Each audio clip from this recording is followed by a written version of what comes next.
natin simulan ang dedication ng property na ito dahil alam mo natin na lahat ng mga bagay nang galing po sa Diyos. Di ba? Nare-recognize natin yan lahat. Pati ang ating buhay, unang-una sa lahat ay nanggaling sa ating Panginoong Diyos.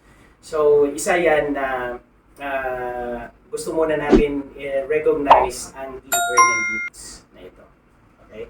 Kasi sa pamagitan ng ating sariling kakayanan, kung doon may kakayanan naman tayo, pero sa likod ng lahat ng mga yan, mayroong isang persona na talagang siya ang nagbibigay ng lahat nito para sa atin. At walang iba kundi ang Diyos na ating tagapaglikha. So unang-una sa lahat, opening prayer po muna tayo. Manalangin po tayo.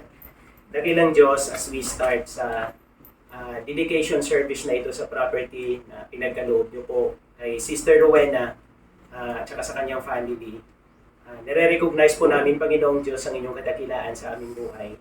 At nare-recognize po namin, Panginoong Diyos, na kayo po ang source ng lahat ng mga bagay na ito. Lord God, as we start, we pray that the Holy Spirit will come and guide us into all truth. And give us wisdom, Lord God, in order to understand the principle of the properties na pinagkaloob niyo po para sa amin. Help us, Lord God, to discuss this first para maintindihan po namin, Panginoong Diyos, ang mga katotohanan na ito sa ngayon sa iyong mga salita. In Jesus' name, amen. Alright, so, welcome ako. At saka, welcome sa dedication na ito dahil alam po natin na ang ating Panginoong Diyos ay nandito. The more na pagtipon-tipon, 2 or 3 that gathers in the name of Christ or in the name of God, nandyan po siya sa ating kalagitnaan. So unang-una ay nare-recognize po natin ang presensya ng ating Panginoong Jesus.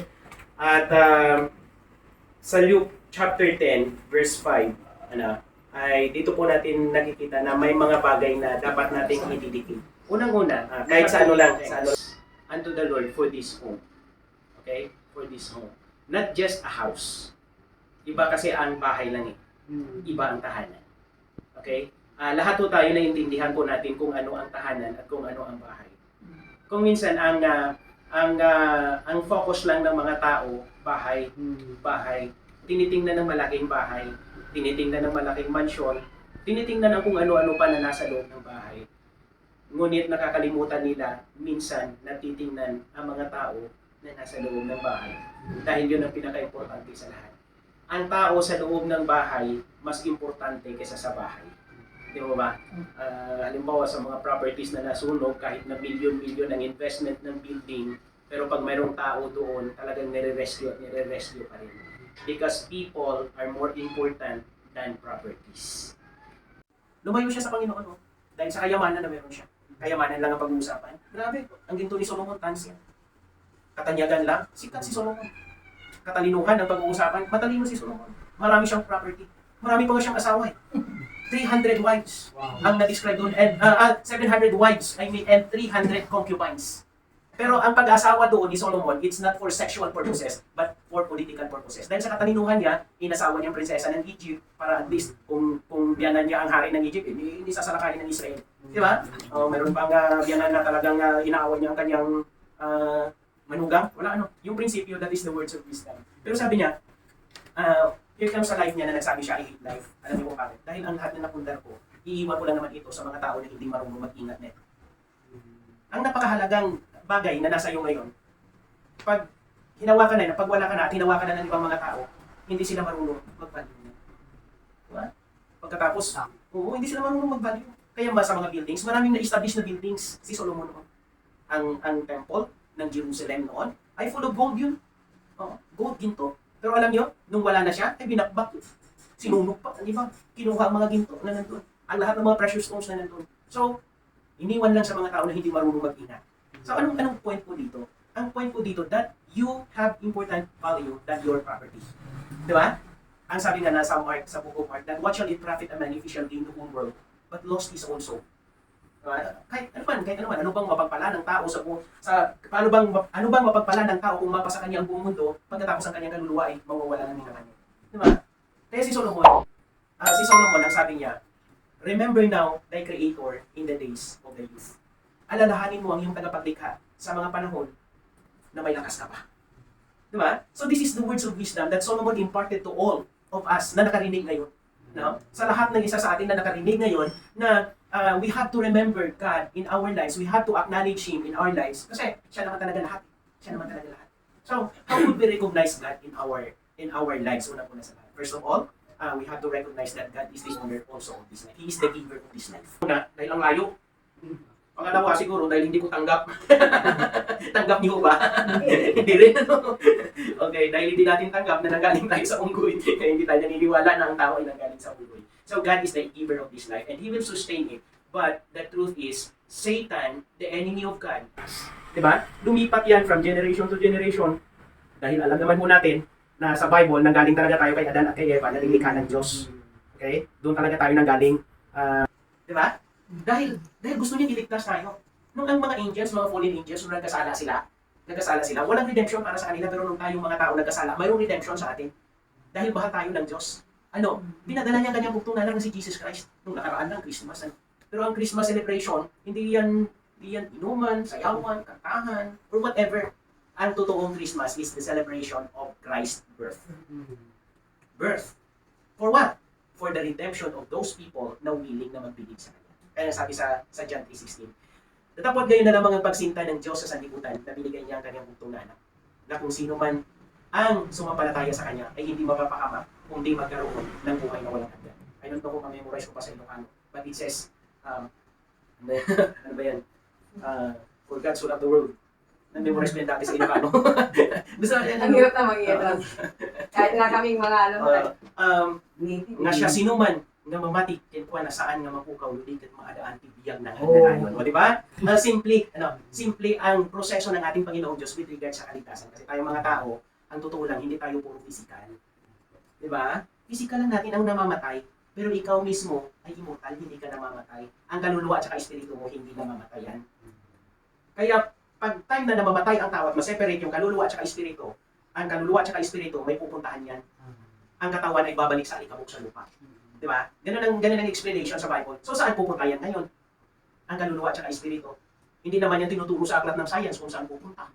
Hindi naman nila ma-explain scientifically. Only the Bible explain na mayroong dalawang pupuntahan ang tao pagkatapos mamamatay. Kung hindi langit, impyerno. Kung hindi impyerno, langit. Yun ang sabi sa Bible. Langit at saka impyerno. So pili ka kung saan ka pupunta. Ano natin nating mga mata. Panalangin natin ang blessings ng ating Panginoong Diyos sa bahay na ito. Ang manaming banal at makapangyarihan sa lahat, kayo ang Diyos na lumikha ng langit at lupa.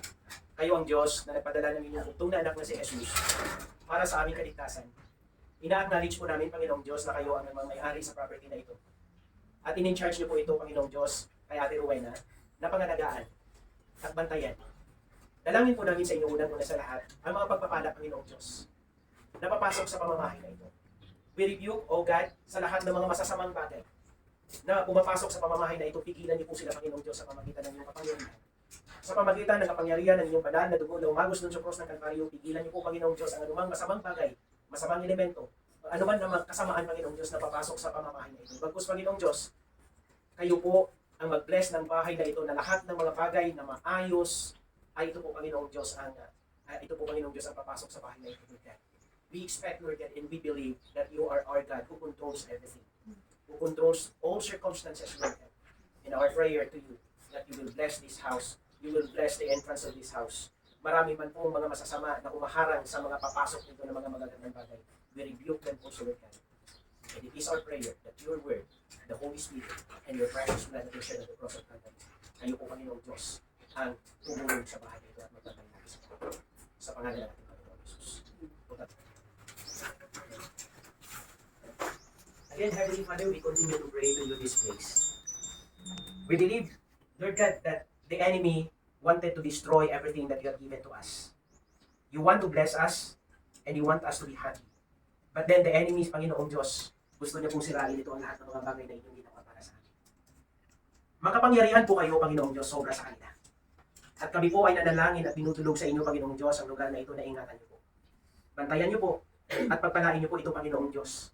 Na sa area ng pamamahay na ito, ang inyong presensya, Panginoong Diyos, ay makikita sa bawat isa. At makikita sa bawat tao, Panginoong Diyos, na papasok sa lugar na ito.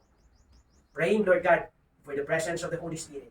And praying, Lord God, for your presence sa parte ng bahay na ito. In Jesus' name. This is our prayer para sa lugar na ito. Dito inimba ang lahat ng mga pagpapala sa pagkain at kung ano man ang mga bagay para sa aming lupang katawan.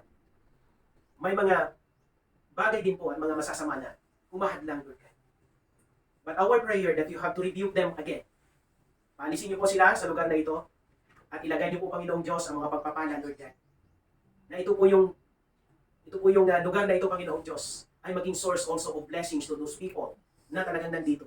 And then sa kanilang mga bisita at sa ano pa man, Panginoong Diyos, na pumupunta po dito. Kayo po, Lord God, ang patuloy na mag-ingat sa lugar na ito sa pangalan ng aming Panginoong Hesus.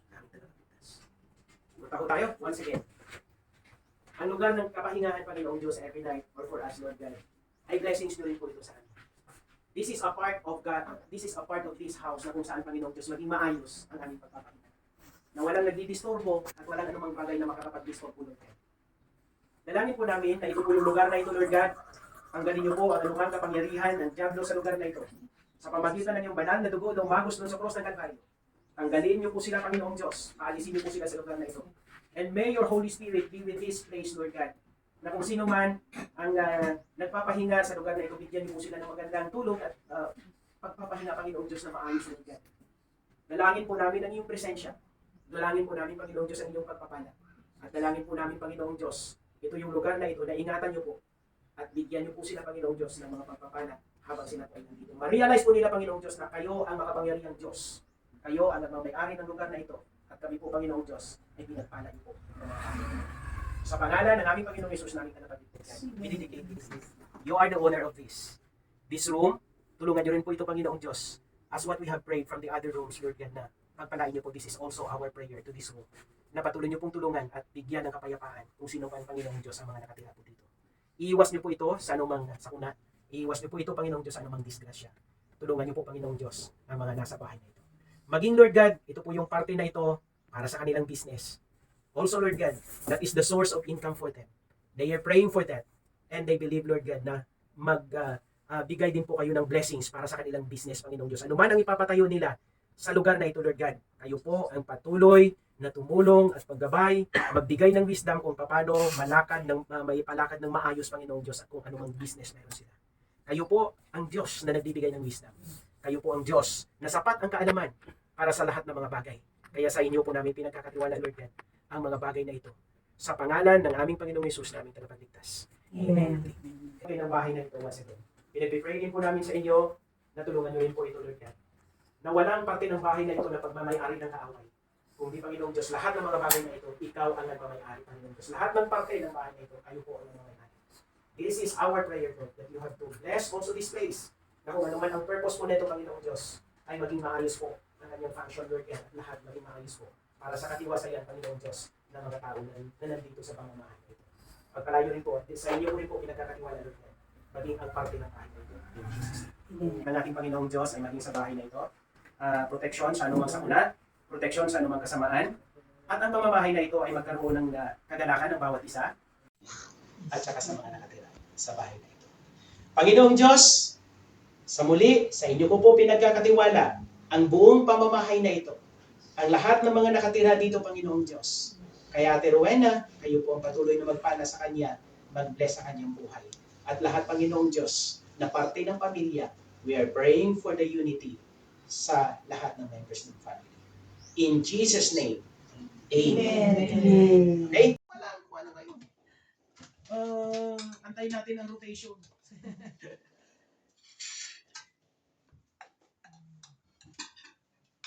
Si Sisam niya asibo. Sisam niya masibo.